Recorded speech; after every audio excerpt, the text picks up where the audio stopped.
வணக்கம் நண்பர்களே, இது VDL Vlogs வீக்கெண்ட் குட்டி ஸ்டோரிஸ். இந்த குட்டி ஸ்டோரிஸ் எல்லாம் எப்படி இருக்கு அப்படின்னு கமெண்ட் பண்ணுங்க.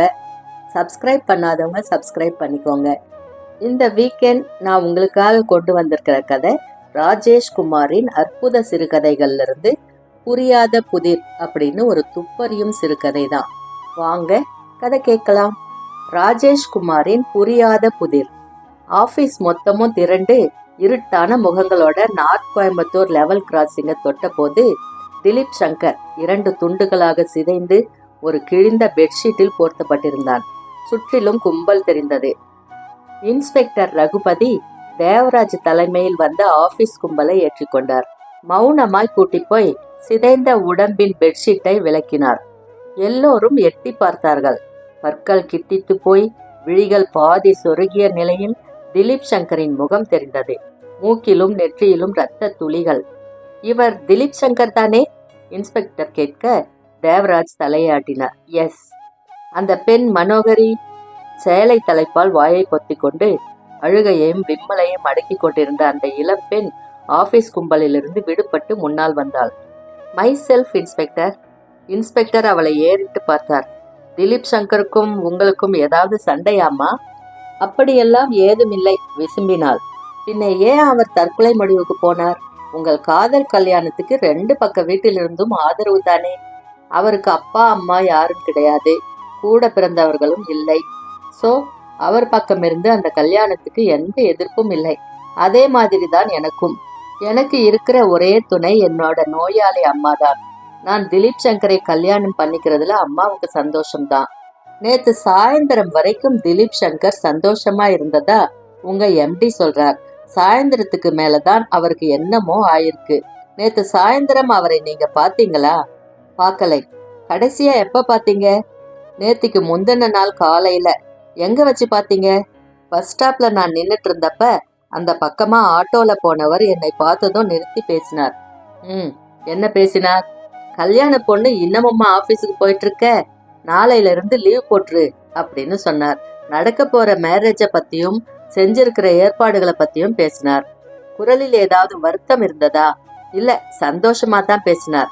என் தற்கொலைக்கு யாரும் காரணமில்லை அப்படின்ற வாசகத்தோட ஒரு லெட்டர் அவரோட சட்டை பாக்கெட்ல இருந்தது. அந்த லெட்டர்ல இருக்கிற கையெழுத்து திலீப் சங்கரோடது தானா அப்படின்னு பார்த்து சொல்ல முடியுமா? இன்ஸ்பெக்டர் அந்த கடிதத்தை எடுத்து மனோகரியிடம் நீட்ட எம்டி தேவராஜ் எட்டி பார்த்துவிட்டு நெற்றியை சுருக்கினார். அவரே அவசரமாய் குறுக்கிட்டு சொன்னார். இன்ஸ்பெக்டர், இது திலீப் சங்கரோட கையெழுத்தில்லை. அவருடைய கையெழுத்து இவ்வளவு அழகா இருக்காது. Is it? மனோகரியும் தலையாட்டினாள். ஆமா இன்ஸ்பெக்டர், இது அவரோட கையெழுத்தில்லை. டிஎஸ்பி அந்த தற்கொலை கடிதத்தை பார்த்துவிட்டு இன்ஸ்பெக்டர் ரகுபதியை ஏறிட்டபடி கேட்டார். சோ இது ஒரு போலி கடிதம்? ஆமா சார். திலீப் சங்கரோட மரணம் தற்கொலை இல்லை, murder. Yes sir. Post-mortem report என்ன சொல்லுது? ரெயில்ல அடிபட்ட பின்னாடிதான் திலீப் சங்கர் இறந்திருக்கிறாருங்கிற விஷயத்த ஆணித்தரமாகவே சொல்லுது சார். இந்த கேஸ்ல லெட்டர் விஷயம்தான் ரொம்ப குழப்பமா இருக்கு. ஆபீஸ்ல இருக்கிற எல்லாருடைய கையெழுத்தையும் வச்சு கம்பேர் பண்ணுங்க ரகுபதி. பண்ணேன் சார். ஹேண்ட் ரைட்டிங் வேரி ஆகுது. அப்போ மனோகரிக்கும் திலீப் சங்கருக்கும் நடக்க இருந்த கல்யாணத்துல தான் ஏதோ சிக்கல் இருக்கு. மனோகரியை என்கொயர் பண்ணீங்களா? பண்ணேன் சார். மனோகரியோட வீட்ல வேற யாரெல்லாம் இருக்காங்க? அவளோட மதர் மட்டும்தான். மதரை விசாரிச்சிங்களா? இல்ல சார், மனோகரிய ஆபீஸ்ல வச்சே விசாரிச்சிட்டேன். வீட்டுக்கு போகல. வீடு எங்க இருக்கு? ராம் நகர் காலிங்கர் வீதியில இருக்கு சார். ஜீப்பை எடுங்க. மனோகரியோட மதரை போய் விசாரிச்சா ஏதாவது தகவல் கிடைக்கும். மனோகரியின் வீட்டுக்கு முன்னால் ஜீப் நின்ற போது சாயந்தரம் 6:30 மணி. மனோகரியும் அவளுடைய அம்மாவும் வரவேற்பறை சோஃபாவிலேயே வருத்தமாய் கிடந்தார்கள். வாங்க இன்ஸ்பெக்டர். மனோகரி எழுந்தாள். தொந்தரவுக்கு மன்னிக்கணும். திலீப் சங்கரோட மரணம் சம்பந்தமா உங்க அம்மாவை என்கொயர் பண்ணணும் என்ற இன்ஸ்பெக்டர் வத்தலான அவருடைய அம்மாவிடம் திரும்பினார். ஏமா, இந்த கல்யாணத்துல உங்களுக்கு சந்தோஷம் தானே? ஆமாங்க. திலீப் சங்கரோட மரணம் எப்படி நடந்திருக்கும்னு நினைக்கிறீங்க? எனக்கு தெரியலைங்க. இன்ஸ்பெக்டர் ரகுபதி ஒரு 10 நிமிஷ நேரத்திற்கு கேள்விகளை விதவிதமாய் மாற்றி கேட்டுக்கொண்டிருக்க டிஎஸ்பி மனோகரியிடம் திரும்பி கேட்டார். குடிக்க காஃபி, டீ ஏதாவது கிடைக்குமா? ரகுபதி ஆச்சரியமாய் பார்த்தார். எதற்காக வலிய டீ காஃபி கேட்கிறார்? மனோகரி வித் பிளஷர் என்று கூறி எழுந்து சமையலறையை நோக்கி போனாள். அவள் உள்ளே மறைந்ததும் டிஎஸ்பி வேகமாய் எழுந்து அறையின் மூலையில் வைக்கப்பட்டிருந்த பிளாஸ்டிக் குப்பை கூடையை நோக்கி போய் அதன் அருகே குனிந்து உள்ளே கிளறினார். ஆரஞ்சு தோள்களுக்கு மத்தியில் கிழிக்கப்பட்ட ஒரு இன்லேண்ட் கவரின் துணுக்குகள் பார்வைக்கு தட்டுப்பட்டன. அவைகளை எடுத்து பார்த்துவிட்டு புன்னகைத்தபடியே இன்ஸ்பெக்டரிடம் நீட்டினார். ரகுபதி, ஒரு நிமிஷம் இங்க வாங்க. ரகுபதி குழப்பமாய் அவர் அருகே போனார். இந்த இன்லேண்ட் கவர் துணுக்குகளில் இருக்கிற கையெழுத்தை பாருங்க. வாங்கி பார்த்த ரகுபதி ஆச்சரியத்துடன், சார், திலீப் சங்கரோட ஷர்ட் பாக்கெட்ல இருந்த தற்கொலை கடித கையெழுத்தும் இந்த கடிதத்தில் இருக்கிற கையெழுத்தும் ஒரே மாதிரி இருக்கு. டிஎஸ்பி மனோகரியின் அம்மாவிடம் திரும்பினார். ஏம்மா, இந்த லெட்டர் யாரோடது? எனக்கு தெரியலைங்க. என் பொண்ணு தான் கொஞ்ச நேரத்துக்கு முந்தி ஏதோ லெட்டரை படிச்சுக்கிட்டு இருந்தா. திடீர்னு அதை கிழிச்சு குப்பை கூடையில கொண்டு வந்து போட்டா. டிஎஸ்பி உள்ளே எட்டி பார்த்து குரல் கொடுத்தார். மிஸ் மனோகரி, ஒரு நிமிஷம் வெளியே வரீங்களா? மனோகரி சேலை தலைப்பால் வியர்வை முகத்தை ஒத்திக்கொண்டே வெளியே வந்தாள். சார், இந்த இன்லேண்ட் லெட்டரை கிழிச்சு போட்டது நீங்க தானே?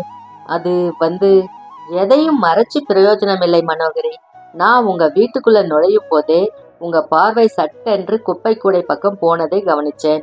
அதுக்கப்புறம் இன்ஸ்பெக்டர் உங்க அம்மாவை என்கொயர் பண்ணிட்டு இருந்த போதும் உங்க பார்வை அடிக்கடி குப்பை கூடை பக்கம் போயிட்டு வர்றத உன்னிப்பா கவனிச்சேன். அந்த குப்பை கூடைக்குள்ள ஏதோ விஷயம் இருக்கும்னு மனசுக்கு பட்டது. அதனாலதான் டீயோ காஃபியோ கிடைக்குமான்னு கேட்டு உங்களை சமையல் அறைக்கு அனுப்பிவிட்டு குப்பை கூடையை கிளறினேன்.